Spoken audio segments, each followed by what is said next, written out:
파리나 이런 데서 보면서 저 사람 옷을 진짜 멋있게 입는다, 되게 자유롭게 입는다, 그런 생각했던 것처럼 나도 자유롭게 옷을 입을 수 있는 사람이 됐다.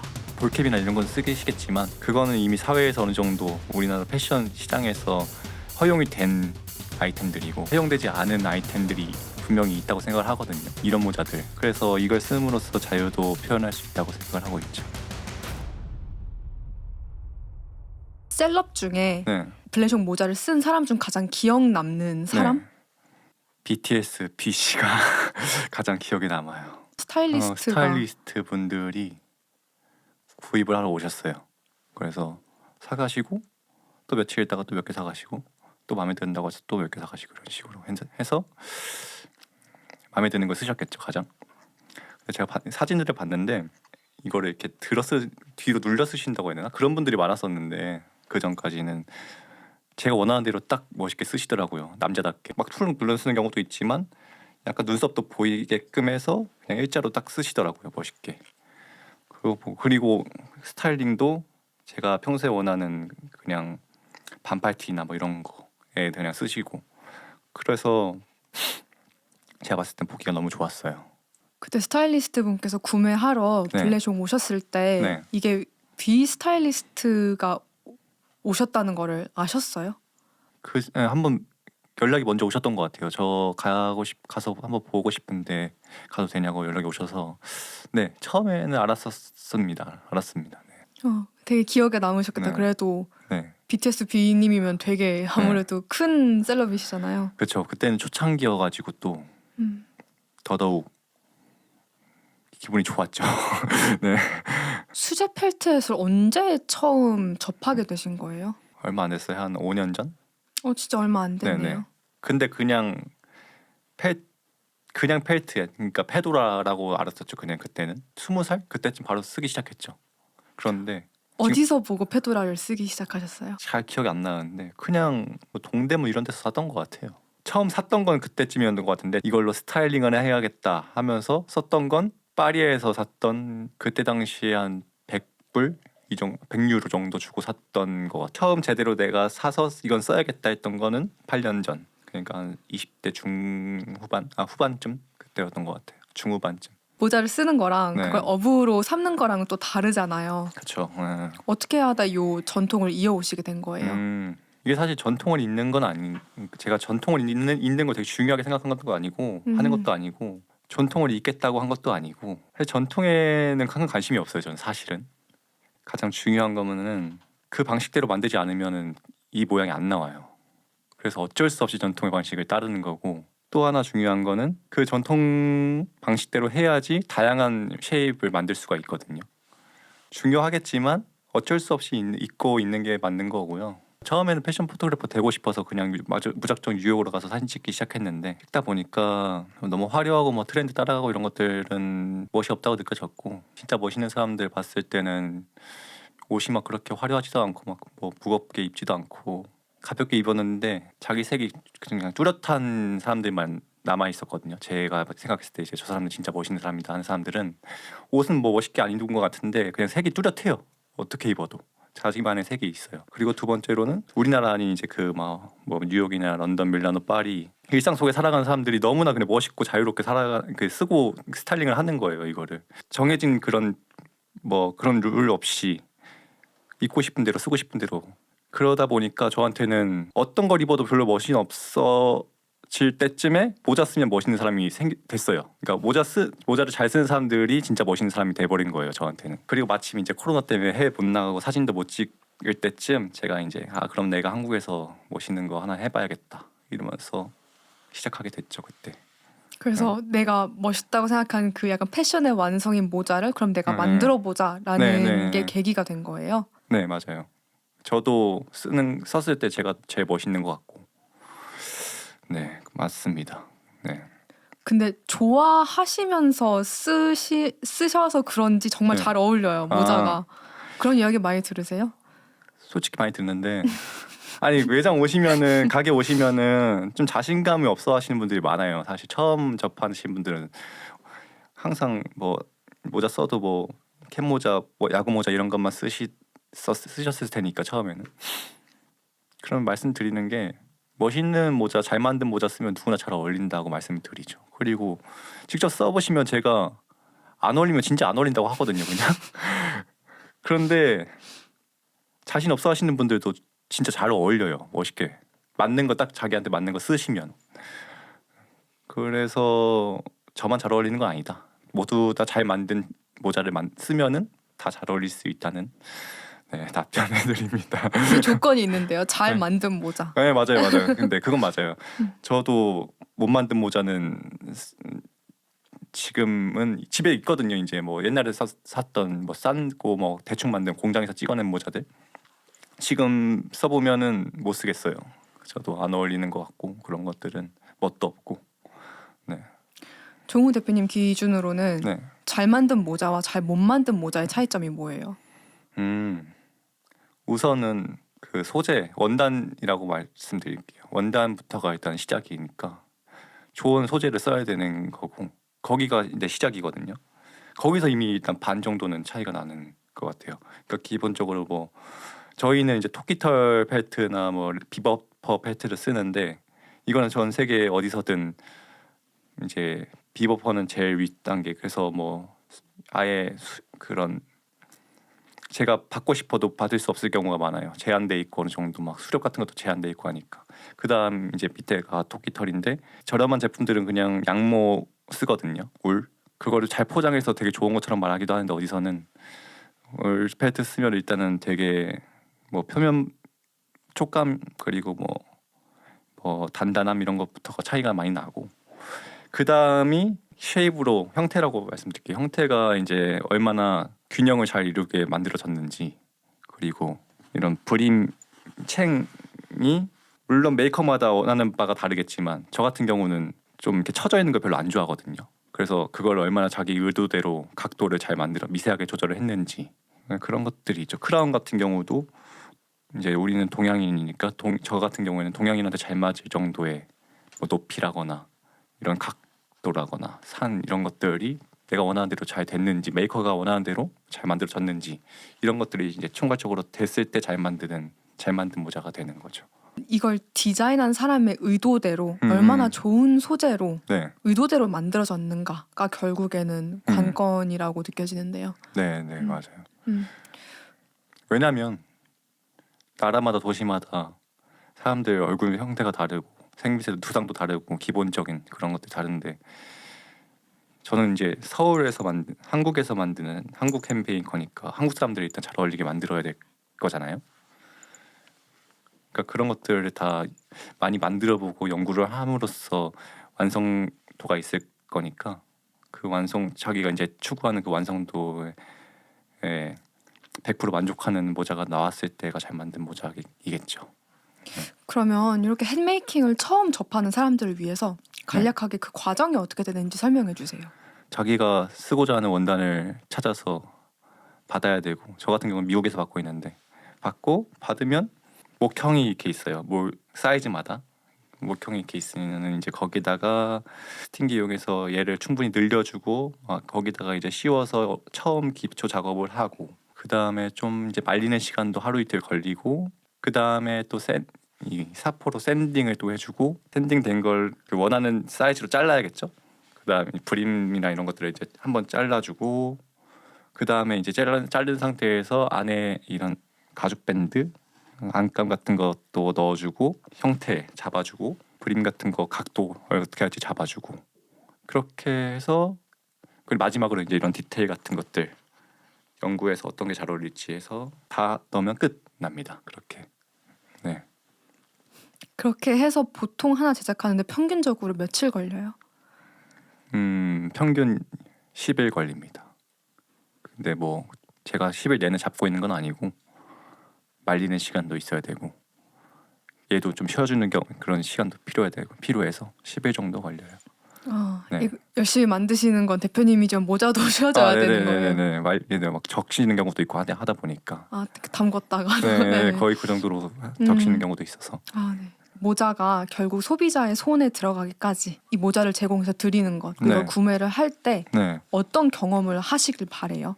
지금까지는 뭐 나름 열심히 패션에 관심도 많으셨을 분들이고 아니면 없으실 분도 계시겠지만 제가 그 파리나 이런 데서 보면서 저 사람 옷을 진짜 멋있게 입는다, 되게 자유롭게 입는다 그런 생각을 했던 것처럼 그분들도 좀 나도 자유롭게 옷을 입을 수 있는 사람이 됐다, 또 이 모자 씀으로써 내가 여기서 제일 멋있는 사람이 됐다, 이런 좀 기분을 느끼셨으면 좋겠어요. 아무래도 우리나라는 좀 자유롭게 옷을 입기가 힘든 시선도 많고 문화도 있다 보니까 그런 기분을 느끼시는 게 가장 저한테는 좋지 않을까 생각합니다. 모자라는 이 패션 아이템이 약간 자유와 멋의 상징인 거예요. 맞아요, 맞아요. 모자라는 아이템, 그렇죠, 맞아요. 이제 모자를 씀으로써 이 스타일이 완성이 되고 가장 멋있는 룩을 연출할 수 있다고 생각을 항상 하고 있고, 볼캡이나 이런 건 쓰시겠지만 편하게 그거는 이미 사회에서 어느 정도 우리나라 패션 이런 시장에서 허용이 된 아이템들이고 허용되지 않은 아이템들이 분명히 있다고 생각을 하거든요. 특히 이런 모자들. 그래서 이걸 씀으로써 자유도 표현할 수 있다고 생각을 하고 있죠. 저도 해외 생활을 했다 보니까 그런 네. 차이가 느껴졌어요. 암묵적으로 좀 허용이 안 된 네, 것들이 이제 우리 문화에 존재하잖아요. 그 네. 다른 문화에선 그런 것들이 좀 달라질 수 있지만, 네, 근데 우리나라 문화에서는 특히 그 패션으로 얘기를 하자면 이런 모자가 실은 되게 흔하지 않잖아요. 사람들이 일상에서 쓰는 모자가 아니다 네, 보니까 그렇게 표현을 하신 것 같은데 네. 왜 그렇다고 생각하세요? 왜 자유가 없냐? 뭐 이런 거. 네, 이런 그 안 보이는 응. 이런 거는 일상에서 그래도 해도 좀 허용이 되고 이런 거는 좀 튀는 거야. 이런 거는 좀 피해야 돼. 네, 이런 건 내가 네, 쓸 수 없어. 이제 이런 것들이 있잖아요. 네. 그런 것들이 왜 생긴 것 같아요?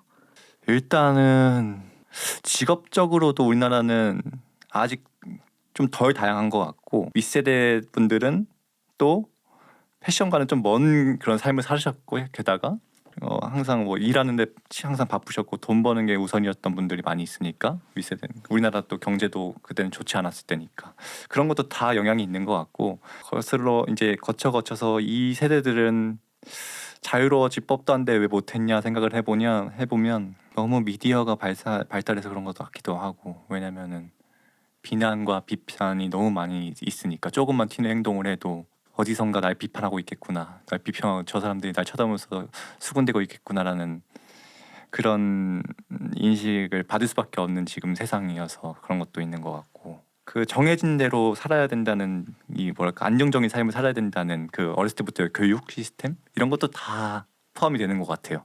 그런 것들 다 이제 모여서 그렇게 되지 않았나.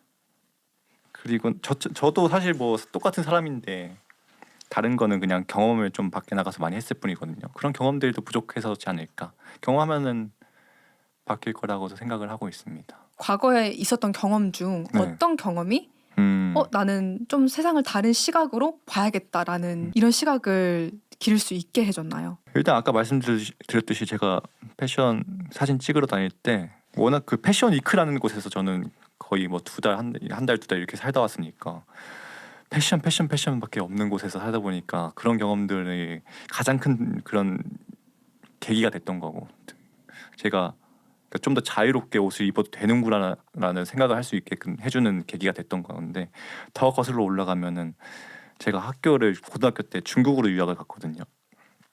그래서 부모님 밑에서 자라지 않았던 거죠, 고등학교 때부터. 중국은 한국보다, 제가 갔던 데는 또 도시가 좀 작은 도시여서 한국보다도 더 약간 시골 느낌이 많이 났어요. 그러다 보니까 내가 여기서 제일 멋있는 사람이 될 수 있겠다는 그런 야망, 희망 같은 게 확 보이는 거예요. 그래서 그때부터 막 저를 오히려 더 저는 사람들은 안 꾸미는데 저만 막 꾸미는 사람이 됐었던 거죠. 그런 경험들도 저는 제가 그런 사람이 되게끔 해주는 경험이었다고 생각을 합니다. 네. 패션위크는 이렇게 정말 네. 자유롭게 본인을 네. 패션으로 표현을 네. 하는 공간이잖아요. 네네. 그렇게 자유롭게 표현을 하는 거를 보고 또 생각이 되게 많이 바뀌신 거예요. 그럴 것 같아요. 그러니까 거기서는 뭐 그럴 생각을 뭐 내가 바뀌었구나 이런 거 느낄 새도 없어요. 그냥 어느 순간 바뀌어 있어요.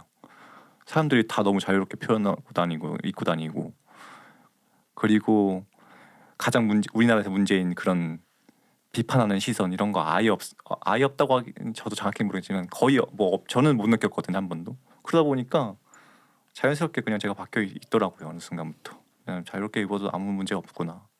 오히려 멋있을 수 있구나로 이렇게 이런 식으로. 그 비판하는 시선 그리고 튀지 않으려는 그 우리나라 문화가 있는 건 알았는데 해외에서 네. 잘하고 와서 봤을 땐 또 다시 새롭고 신선했어요. 서구 문화에서는 좀 튀는 게 쿨하다고 여겨지는 게 있잖아요. 네. 오히려 좀 다르거나 네. 다른 사람들이 안 하고 있는 걸 좀 자신 있게 할 때 네. 그런 걸 되게 쟤는 좀 튀고 멋있다라고 느끼는 그런 경향이 조금 더 있는 것 같아요. 네. 네. 근데 우리나라는 좀 다르거나 좀 튀면은 그거를 안 좋게 생각하거나 좀 부정적으로 일단은 먼저 받아들이는 경향도 있던 것 같아서 우리나라 문화에 있는 그런 어떤 틀 또는 학습된 것들 네. 이제 이런 것도 저도 많이 관찰을 해서 네. 흥미로웠어요. 그러니까 그들을 찬양하고 싶진 않은데 저도 좀 멋있게 입거나 자유롭게 입으면은 좀 다른데 쟤는 아니면은 멋있는데 이렇게 되는데 우리나라는 그냥 오히려 칭찬을 해주거나 좋은 긍정적인 표현을 해주거나 또는 아예 뭐 관심이 없거나 이렇게 했는데 우리나라는 좀 다른 데가 아니라 쟤 틀렸다로 돼버리니까 좀 우리랑 틀리다 이렇게 돼버리니까 틀리고 이제 쟤만 뭐 할 수 있는 거다 이런 식으로도 가기도 하고 쟤니까 저렇게 입을 수 있는 거다 이런 식으로 가기도 하고 또는 뭐 옆에 사람 뭐 친구가 있으면은 야 너 저렇게 입어봐 하면서 약간 조롱하듯이 말하기도 하기도 하고 그런 것들이 다 하니까 그 친구는 사실 그 친구는 뭐 논다고 생각할 수 있지만 조금 마음 열린 친구는 그 말 들으면 나는 저렇게 못 입겠구나라고 될 수도 있는 거거든요. 그런 것들이 다 문제가 되는 거죠. 네. 저 진짜 이거랑 똑같은 경험이 있었어요. 제가 아이템 중에 종종 좀 튀는 아이템들이 하나씩 있어요. 네네. 예를 들어서 제가 애니멀 프린트를 되게 좋아해요. 네. 그래서 호피 무늬의 옷도 있고 네. 그 파이톤 게 스네이크 스킨 무늬의 네. 벨트도 있는데 아니 파이톤 부츠도 있어요. 이제 그런 걸 신을 때 네. 이제 한 마디씩 해요. 근데 칭찬으로서 이야기를 하는 것 같은데 네. 멋있다 너랑 잘 어울려 하면 고마워 너도 신어봐 너도 신을 수 있어 하면 아니야 나는 못해 라고 하는 게 그 말하면 그 순간 이게 칭찬인가? 아닌가? 그리고 왜 못한다는 거지? 마음에 들면은 그냥 해보면 되는 건데 맞아. 근데 결국 그러면 너는 되고 나는 안 해 나는 안 돼라고 하는 게 추가적으로 나에 대한 이야기인가 싶을 때도 가끔 있었고 그냥 보통 다 좋게 얘기해주는 경우가 많은데 그렇게 느낄 수 있죠. 그건 오히려 좀 그래도 나은 편이죠. 그건 진짜 나은 편이에요. 네, 진짜 뭐 솔직히 우리 가게 앞에 지나가면서 그런 얘기 하는 사람들 있어요. 야, 너 하면 진짜 웃기겠다 이런 식으로. 저 쓰면 웃기겠다 이런 식으로 하는 사람. 그러니까 어린 친구들 좀 많이 그래요. 좀 그 듣는 입장으로서는 무슨 말인지는 알겠는데 좀 조금 묘하죠. 듣고 나서. 그렇죠. 기분이 좋진 않죠. 다 쓸 수 있는 너도 쓸 수 있어 이렇게 말을 하고 싶죠. 가서 쫓아가서 써봐 멋있을걸? 써보고 말해. 다 써봐. 써보고 말해 이렇게 하고 싶은데 그러지 못했죠. 모자를 쓰는 걸 어려워하는 사람들 왜 보통 어려워한다고 생각하세요? 안 써봤으니까 어려워하시겠죠. 아무래도 그리고 뭐 남들이 쓰는 것도 못 받고 하니까. 캡이나 좀 더 그런 뭐 베이스볼 캡이나 그냥 요즘 쓰는 버킷햇 정도는 몰라도 이렇게 펠트햇은 아무래도 흔하지 않으니까 뭔가 패션으로서 장벽이 있다고 느끼는 사람들이 좀 많겠죠. 그렇겠죠. 그리고 이거를 좀 뭔가 뭐 되게 웨스턴만의 문화라고 생각하시는 분도 의외로 많은 것 같아요. 웨스턴 룩을 좋아하는 사람만 쓸 수 있는 아이템이다. 아메카지 룩 또는 웨스턴 룩. 네, 그런 사람들만 쓰는 거다. 나같이 직장인, 캐주얼 좋아하는 사람들은 쓰기 어려운 아이템이다 이렇게 생각하시는 분도 많은 것 같은데 제가 정말 많이 말씀드리는 건 저희는 스트릿 브랜드입니다. 그러니까 웨스턴 분들한테 좀 죄송한 말인데 웨스턴 분들이 많이 오시긴 하거든요. 근데 저는 그분들한테 말씀드리는 게 저는 왜 스트릿 룩만 입는다고 거의 웨스턴 룩 부츠 안 신고 거의 뭐 그 웨스턴 셔츠 안 입고 박스티 맨날 입고 다니고 베스트 안 입고 콜라보도 하면은 나는 슈프리팀이랑 하고 싶다. 팔라스랑 하고 싶다 막 이렇게 말씀드리거든요. 그러니까 네, 그런 뭐 문화 구분짓지 마시고 어렵게 생각하지 않았으면 좋겠습니다. 네, 편하게 쓸 수 있는 아이템이라고. 아 그리고 또 나는 우리나라는 좀 허용이 필요한 나라라서 아직 시대적 문화적으로 이 시장상 그래서 허락을 받지 못한 경우가 있는 것 같아요. 무슨 허락이요? 그러니까 이거를 사회적으로 써도 된다는 허락이 아직 안 떨어진 것 같은 거죠. 아, 모자를. 음, 이거를 제가 한번 이걸 언제 느꼈냐면 수우파가 처음 나왔을 때 신사동에서 수우파 같이 입은 사람들을 많이 못 봤었거든요. 수우파 그 멤버들처럼 입은 맞아요. 댄서들처럼. 맞아요. 근데 수우파가 방송에서 잘 되니까 신사동에 그 룩들이 많이 보이기 시작하더라고요. 음. 가로수길에. 그래서 저런 TV 같은 데서 허락을 해줘야 되는 거구나. 확실히 그런 게 있는 네. 것 같아요. 허락을 해주면 쓸 수 있는 거 있구나 사람들이. 음. 언젠가 허락이 되기를 바라고 있습니다. 결국에는 네, 그러면 네. 이게 그냥 사람들 인식 차이인 것 같아요. 그렇죠? 그렇죠. 결국엔 그렇죠. 예, 인식 차이고 인식과 생각 차이인 거죠. 결국엔 그렇죠. 그거를 바꾸고 싶다라는 생각을 하신 적 있어요? 그거는 항상 하고 있긴 한데 아직 제 혼자만의 힘이 좀 부족해서 그것도 이제 제 평생 꿈 중에 하나긴 합니다. 제가 바꾸겠다, 내가 바꿔버리겠다는 거는 언젠가 바꿀 수 있겠죠. 이것도 긍정적으로 생각하고 있어요. 길거리에 있는 사람들 중 3분의 1이 네. 펠트햇을 쓰는 그날까지. 그래서 저는 되게 자신 있게 쓰고 다니고 네. 일부러 막 쓰는 것도 있어요. 사실 사람들 보라고 네. 마음껏 보라고 이렇게 쓰고 다닐 수 있다 이런 것도 있어요. 이것도 일종의 움직임 중에 하나거든요. 바꾸려는 네. 세상을 바꾸려는.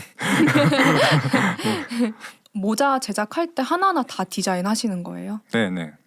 그거 할 때 창의성이 되게 많이 필요할 것 같은데 네. 맞나요? 창의성 많이 필요하죠. 엄청 많이 필요하죠. 항상 다른 걸 만들어야 되니까. 그렇죠. 지금까지도 모자를 되게 많이 제작을 하셨을 거고 네. 앞으로도 많이 제작하실 텐데 네. 이 창의력이 고갈되는 그런 느낌 혹시 받으신 적 있으세요? 항상 좀 조마조마하긴 해요. 그러니까 이 펠트 색은 정해져 있으니 한계가 있으니까 매번 다르게 뭔가 특히나 색 조합할 때 다른 색 이미 이전에 이 만약에 다크네이비를 썼으면은 다크네이비에 가장 적합한 베스트 색 조합을 했던 것 같은데 또 다른 걸 이제 색 조합을 해서 베스트로 또 만들어야 되니까 그럴 때마다 걱정되긴 하는데요. 그래도 해내야죠. 해내야 돼서 어떻게든 해냅니다. 네. 그때 또 그리고 한 달 뒤에 제가 생각했던 최고랑 지금 최고랑 좀 다를 때도 있고 하니까 해내긴 합니다. 어떻게든. 그래도 뭔가 이 창의성이나 뭐 영감을 네. 잃지 않도록 따로 하시는 게 있나요? 뭐 인터넷 같은 거 핀터레스트나 인스타그램에서 멋있는 사람들 아니면 멋있는 옷들 보면서 거기서 많이 이제 색조합에 대한 연구 아니면 좀 레퍼런스를 많이 찾는 편이고요. 그런데 더 중요한 거는 사실 그런 것보다도 제가 뭐 예를 들면 이런 밴드 리본 같은 거 샘플이 한 500개, 1000개 정도 있거든요. 그러면은 제가 아무리 생각했던 게 있더라도 다 대봐요. 1000개.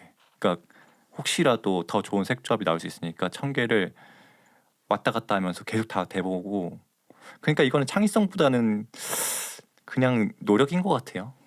그냥 계속 부딪혀보는 거가 더 중요한 것 같아요. 창의성보다는. 노력과 반복. 네, 그게 창의성을 만들어주는 거 아닌가 싶어요. 하다 보니까. 근데 그 이제 게스트분들과 이런 부분에 대해서 이야기를 해보면 네, 아무리 업종이 다르고 하시는 일이 달라도 네. 결론은 다 똑같아요. 뭐 어떤 난관이 있거나 이제 뭐 네네. 창의성이든 뭐든 필요할 때 결국에는 앉아서 고민을 하는 것보다는 일단은 부딪혀보는 거. 맞아, 일단은 맞아. 가서 다 대보고 다 네네. 해보고 뭐 실패도 해보고 실수도 해보고 네네. 결국 그 과정을 겪지 않으면 네, 이제 되는 게 없다라고 맞아요. 말씀하시는 경우가 되게 많은 것 같아요. 맞아요. 또 하나 생각난 거는 이제 동대문이나 남대문 이런 데를 엄청 자주 나가서 봐요.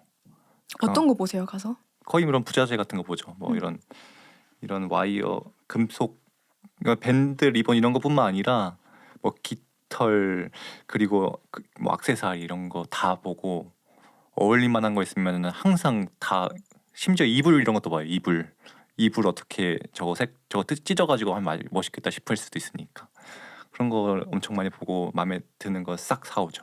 그 다음에 그러면 1000개에서 이제 또 1500개가 되는 거겠죠. 그런 식으로 늘어나면서 저는 뭐 근데 오히려 좋아요. 그 조합할 수 있는 경우의 수가 많아지니까. 이 과정 중에서 어느 부분이 제일 재밌으세요? 사실 만들기 전까지는 파는 게 제일 재밌거든요. 그러니까 사람들 돈 버는 게 재밌다는 게 아니라 그 매번 사람들이 오는 것도 사실 신기하기도 하고 이걸 사러 왜냐면 아까 말씀드린 우리나라는 좀 흔한 아이템은 아니니까 근데 그런 새로운 사람들을 만나는 게 전 좋아요.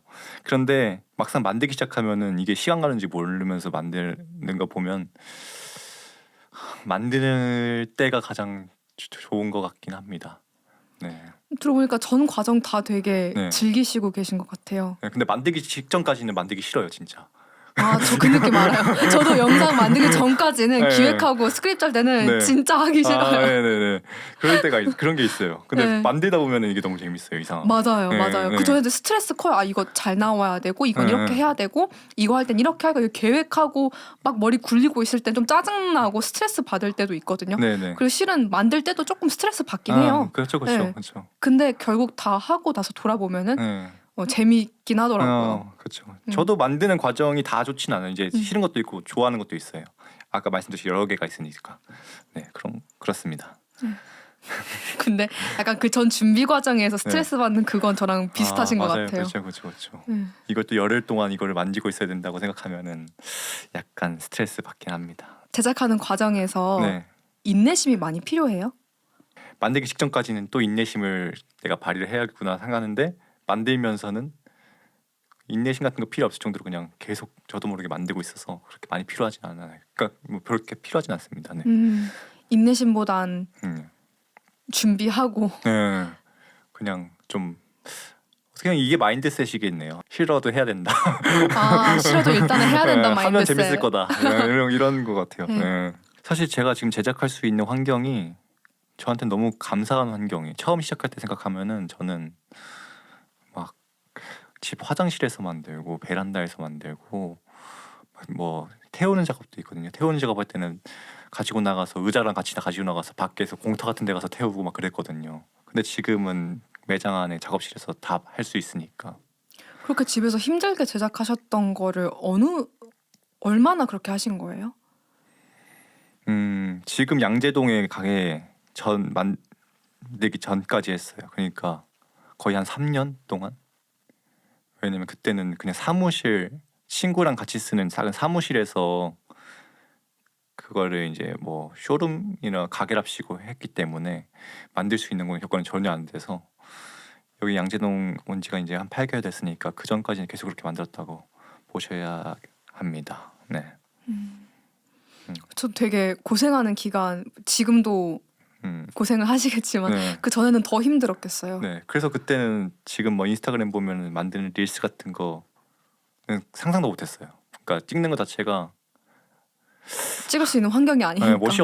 이거는 찍어도 멋이 없을 수밖에 없는 그런 거라서 오히려 더 멋있을 수도 있겠는데 그때는 그냥 찍고 싶지가 않았어요. 지금은 근데 그런 영상 찍는 것도 너무 재밌거든요. 만들면서. 그거 다 직접 하시는 거예요? 네네네. 여기저기 막 삼각대 옮겨가면서 지금 찍고 있습니다. 봤어요. 그걸 그래요? 찍으신 거. 앞으로도 많이 올라갈 거예요. 많이 있어요 지금도. 지금도 많이 있어요. 이렇게 제작하시면서 네. 자신감 상실이나 아니면은 좀 심리적인 그런 힘듦 네. 경험하신 적 있나요? 제작하면서요?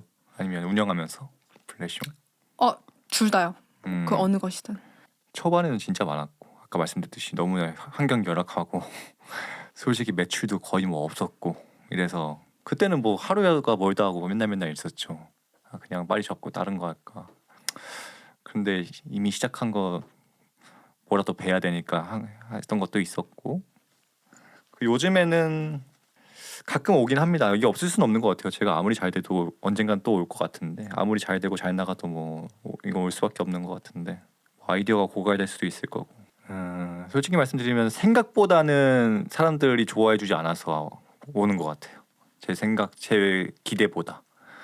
그러니까 분명히 뭔가 사람들이 점점 많이 좋아해주고 있는데 새로운 거 아이템 내면 저는 이거는 진짜 대박이다 하면서 만들어내거든요. 완성됐을 때 와 이거 진짜 잘 만들었다. 이거 사람들 쓰면은 이거 무조건 산다 이런 느낌인데 뭐 가끔 오셔서 그냥 쓰기만 하고 안 산 사람도 있고 이러면은 작은 그런 위기들이 조금씩 항상 오긴 합니다. 좀 부정적인 생각이 든다면 이제 네. 그런 순간들을 보통 어떻게 극복하세요? 저는 억지로 그냥 희망 회로로 돌려버려요. 아, 또 실력 돌리세요? 네, 그러니까 긍정적인 사고를 어떻게든지 일단 하려고 노력을 하고 그리고 기본적으로 저는 제가 언젠가는 진짜 멋있는 브랜드를 할 거라고 믿음을 갖고 있거든요. 그거를 다시 이렇게 상기를 시키죠. 억지로. 그래서 뭐 방법이 있진 않아요. 진짜 억지로 막 끌어내서 그 미래의 모습을 그려보는 거죠. 계속.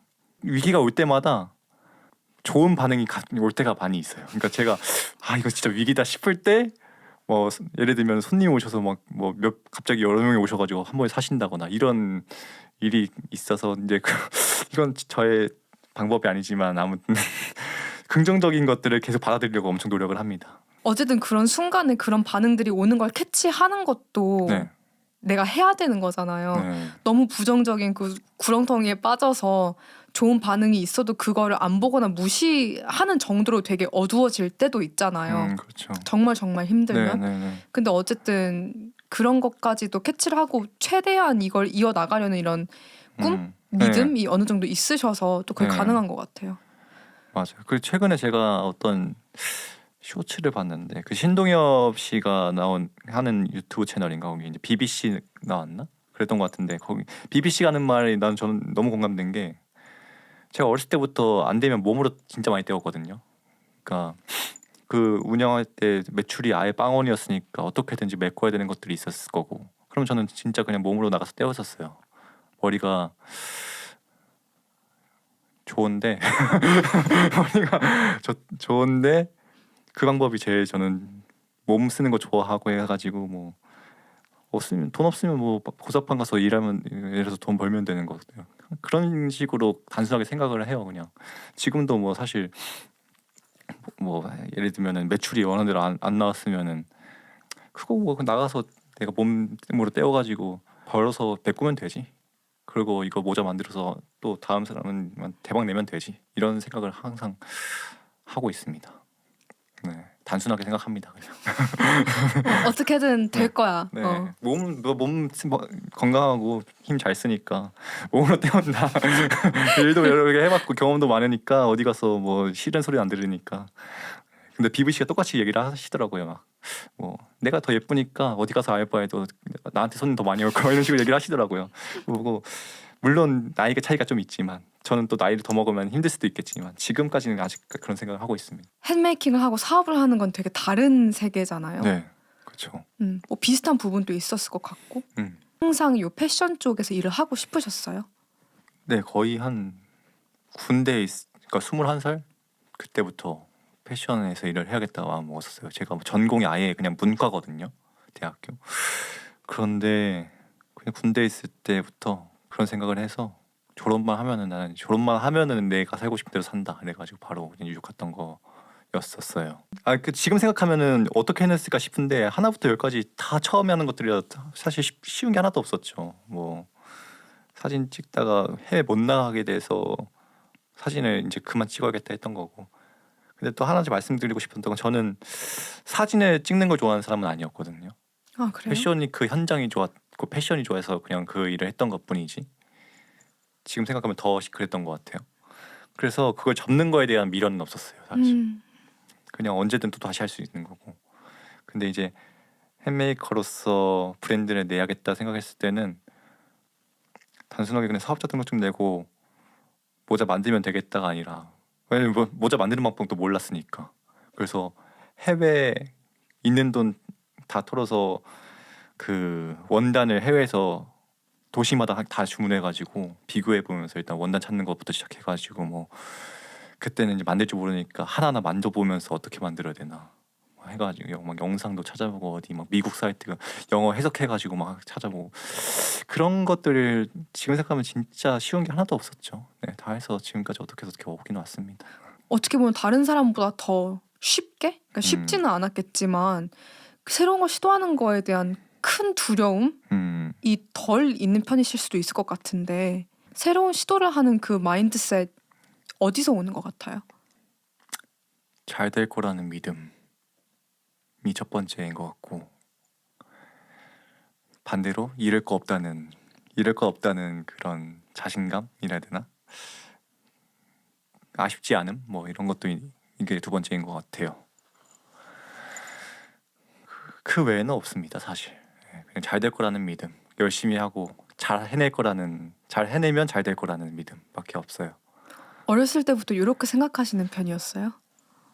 근데 처음 유학 갈 때 약간 그게 시작이었던 것 같아요. 그냥 제가 가고 싶어서 가겠다고 했으니까 한국에서보다는 그냥 뭐 중국이든 어디든 가서 남들 못하는 언어라도 하나 더 해가지고 다시 뭐 이제 뭔가 사회에 나가면 더 잘 되지 않을까라는 생각 그런 거 있었던 거 보면은 그때부터 시작이었던 것 같아요. 누구든 새로운 도전을 한다는 거는 그거에 따른 리스크가 어느 정도 있잖아요. 네, 그리고 특히 그런 새로운 경험하는 걸 피하는 그런 성향도 되게 많은 편이고 네, 네, 굳이 뭐 해외여행을 그렇게 즐기지 않거나 새로운 경험, 뭐 새로운 커리어를 뭐 원하지도 않고 궁금하지도 않고 딱 내가 아는 이 세계에서 편하게 있는 거를 좋아하는 사람들이 있고 그게 틀린 것도 아니고 어떻게 그렇죠, 보면. 그렇죠. 네. 근데 또 그 반대의 성향이 있는데 대표님은 확실히 그 반대인 것 반대 같아요. 맞아요.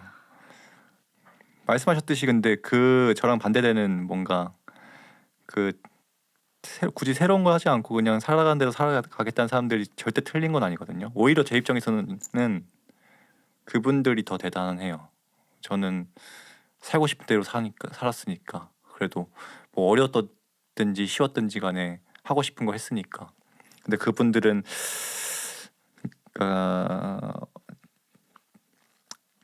꼭 자기만을 위한 삶이 아니었을 수도 있잖아요. 뭐 가족을 지키기 위해서 그렇게 살았을 수도 있고 아니면 미래의 가족을 지키기 위해서 미래의 가족을 꾸리기 위해서 그렇게 살아갔을 사람들도 많이 있을 건데 대부분 그렇겠죠. 근데 저는 어떻게 보면은 좀 이기적으로 생각하고 제가 살고자 하는 삶을 사는 거니까 그들이 절대 틀린 거 아니고 오히려 제 입장에서 더 대단하다. 그리고 하나 더 말씀드리고 싶은 건 제가 뭐 유학 가고 싶다 해서 가고 있었던 게 절대 금수저고 이런 거여서 가는 게 아니거든요. 중국 진짜 그때는 우리나라보다 더 쌌어요. 중국 가는 게 거의. 그래서 네, 제가 어머니한테 말씀드릴 수 있었던 거고 뭐 그런 거는 전혀 관계가 없으니 혹시라도 오해를 하실까봐 네, 말씀을 드립니다. 유학 가는 것도 제가 다 막노동 뛰고 해가지고 비행기표 끊어가지고 갔던 것들이고 그러니까 네, 그런 것도 참고해 주셨으면 감사하겠습니다. 다 노력하셔서 네. 준비하고 네, 가신 거니까. 혹시 이런 스토리를 그냥 표면적으로만 듣고 쟤는 금수저니까 그랬겠지라는 뭐 이렇게 판단하는 사람들이 있었어요? 아니요. 뭐 저한테 대놓고 너는 금수저라니까 왜냐면 제 친구들은 제가 어떻게 사는지 다 아니까 절대 그렇게 말할 수 없는데 네. 혹시라도 제가 이제 좀 쉽게 말을 해서 오해하실 분들이 있을까봐 그러는 거죠. 네. 네. 좀 완벽주의자 성향이 있는 편이세요? 네, 있는 것 같아요. 안 그런 줄 알았는데 이 일에 있어서만큼은 있는 것 같습니다. 어떤 면에서 그런 게 보여요? 모자를 만들 때 남들은 못 보는 진짜 미세한 차이가 있거든요. 그런 게 정말 너무 거슬려서 막 열흘이면 만들 수 있는 거 한 달이 걸리기도 하고 2달이 걸리기도 하고 해요. 그럴 때가 있어요. 이 진짜 작은 각도 차이 이런 거 하나 때문에. 그거 다른 사람들은 봐도 모를 텐데 나는 아니까 못 견디는 거죠. 네, 못 견뎌요. 써보면 바로 저는 보이거든요. 그러면은 만약에 이걸 사가서 그 사람이 이거를 언젠가 발견했을 때 얼마나 나에 대한 실망을 할 것이며 막 이런 것들도 있고 그래서 저는 그런 거에 있어서는 완벽주의가 있는 것 같습니다. 다른 건 없어요. 다른 거에 있어서는. 이게 기계가 만드는 게 아니고 직접 손으로 만드시는 제품들이잖아요. 모자가 하나가 다. 어쨌든 수작업으로 모든 걸 진행하다 보면은 말씀하신 그런 크고 작은 결점들이 아예 안 생길 수 없잖아요. 그래서 이게 이렇게 생길 때 그러면 어떤 마음으로 극복하거나 고치세요? 일단 그냥 무조건 이건 제대로 완벽하게 만들어야 된다는 마음이 기본이고, 근데 막 그럴 때가 있어요. 이거 완벽하지 않은데 소비자분이 무조건 지금 가져가야 된다, 내일 써야 된다, 막 내일 모레 여행 가니까 이거 쓰고 갈 거다 이렇게 하실 때는 어쩔 수 없이 드릴 때도 있거든요. 그럴 때는 이제 저거 평생 AS 해준다라는 생각으로 말씀드리죠. 여행 쓰고 와서 마음에 안 드시는 부분 저는 아는데 이 부분이 이렇게 좀 마음에 안 드는데 이거 가지고 오시라고, 쓰시다가 마음에 안 들면 그건 제가 그때라도 고쳐드리겠다고. 진짜 그냥 투명하게 다 말씀해 주시네요. 네, 다 말씀드려요. 그런 것들은. 그리고 사실 제가 아무리 완벽하게 만들어도 세월이 지나면 변할 수밖에 없어요. 그럴 때 그런 것도 말씀드리죠. 세월이 지나서 변한 것도 마음에 안 드시면 제가 고칠 수 있는 부분을 고쳐드리니까 오시라고 말씀해 주시라고 말씀드립니다. 그래서 이렇게 창의력을 필요로 하는 직업들이 되게 많잖아요. 네. 저 같은 컨텐츠 크리에이터도 동일하고. 네. 좀 창의력이 좀 고갈되거나 이걸 좀 필요한 사람들에게 어떤 조언을 해주고 싶나요? 안 해본 경험을 해보는 게 되게 중요한 것 같고요. 그러니까 큰 경험이 작은 경험이든 간에 안 해본 것들 보러 가거나 뭐 듣거나 아니면 읽거나 뭐 이런 것들 다 중요한 것 같고, 창의력도 결국에는 그런 시도에서 나온다. 네, 시도해보면 또 다른 창의성이 분명히 발견이 되고 발휘가 되고, 그거를 또 거기에 노력과 반복이 이루어지면은 또 다른 창의성이 완성이 되면서 완벽한 창의성이 구축이 되지 않을까라는 생각을 하면서 이걸 전해드리고 싶습니다. 대표님은 그런 경험 있으세요? 예를 들어서 새로운 경험, 완전 이거와 다른 경험을 함으로써 도움이 됐던 경험이 있어요? 브랜드 초창기 때 레코드바에서 일을 한 적이 있었는데, 아르바이트를 거기서 뭐 DJ 형들 보면서도 이쪽 문화랑도 접하면 같이 뭐 이쪽 문화랑 좀 섞으면 더 재밌겠다 하면서 거기 문화에 어울리게 모자를 만든 적도 있었고, 또 스케이트보드 타는 친구들 보면서 야 저거에다가 이거 쓰고 타면은 멋있겠는데 좀 잘 안 날아가야 될 테니까 딱 맞게 좀 깊게 써서 멋있게 만들면 멋있겠다, 뭐 이런 것도 있고 되게 많죠. 네. 뭐 책도 읽으면은 책 보거나 뭐 안 보던 영화 같은 거 보면 또 거기에서 막 모자 멋있게 쓴 사람 나오기도 하면은 또 나는 스트릿인데 정장 입고 써도 멋있긴 하네. 그럼 정장도 한번 저기도 맞춰보자 이렇게 되기도 하고. 네, 그렇게 해서 많이 있습니다. 작고 큰 경험들이 많이 있습니다. 네. 앞으로 또 어떤 분들이 블레숑을 많이 찾아줬으면 좋겠어요? 평범한 사람들. 굳이 그러니까 멋있는 사람들 와도 좋은데 우리는 다 결국에는 평범한 사람들이니까 스스로를 평범하다고 생각하는데 와서 멋있는 모자를 써서 나갔으면 좋겠습니다. 앞으로의 목표나 비전 있으면 얘기해 주세요. 일단 아까 말씀드린 약간 한국을 좀 바꿔볼 생각이고요. 한국의 이 패션 시장을 좀 블레숑으로 인해서, 이거는 진짜 진심으로 말씀드리는 거예요. 정말로. 그러니까 막 제가 블레숑 세상을 만들겠다는 게 아니라 패션도 우리가 음악을 듣고 싶은 거 듣고 뭐 읽고 싶은 책을 읽듯이 패션도 입고 싶은 거 입을 수 있는 자유의 문화인데, 또 자유가 있어야지 또 다양성이 있고 존중받고 할 수 있는 문화인데 아직 자유가 부족한 것 같아요. 그래서 자유롭게 옷을 입을 수 있는 문화가 형성이 되도록 노력을 하고 그렇게 만들고 싶은 좀 비전이 있고요. 그리고 또 운영하는 방면으로 있어서는 저는 한국에서 머물지 않고 좀 세계에서 좀 놀고 싶은 마음이 항상 있어가지고, 지금도 외국인 손님들도 계시고 해외 주문도 있긴 하지만 해외에서도 뭐 하면은 블레숑 떠올릴 수 있는 브랜드가 되게끔 하고 싶습니다. 네. 정말 마지막 질문. 이거는 전 게스트가 남겨주신 질문인데요. 네네. 어렸을 때 기억 중 가장 행복하게 남아있는 기억 하나 공유해 주세요. 어렸을 때 기억 중 진짜 어렸을 때, 이거는 제 기억의 시작점인 것 정도의 어렸을 때인 것 같은데 몇 살이었어요? 그것도 잘 기억이 안 나요. 거의 한 4살 뭐 그때쯤인 것 같은, 4-5살 그랬던 것 같은데, 지금 아버지랑 제가 그렇게 사이가 안 좋은데 그때는 좋았던 것 같아요. 그래서 아버지가 출근하실 때 그 창밖에 대고 막 가지 말라고 아니면 좀 인사를 되게 뭐랄까 밝고 힘차고 그런 느낌으로 해드렸던 것 같은데, 그런 인사를 해드린 적이 많이 이제 없는 것 같아가지고 지금 갑자기 생각하라니까 그때 기억이 딱 떠오르네요. 창밖을 보고 아버지가 출근하는 모습을 보면서 인사를 했던 그때가 가장 행복하지 않았나 싶습니다.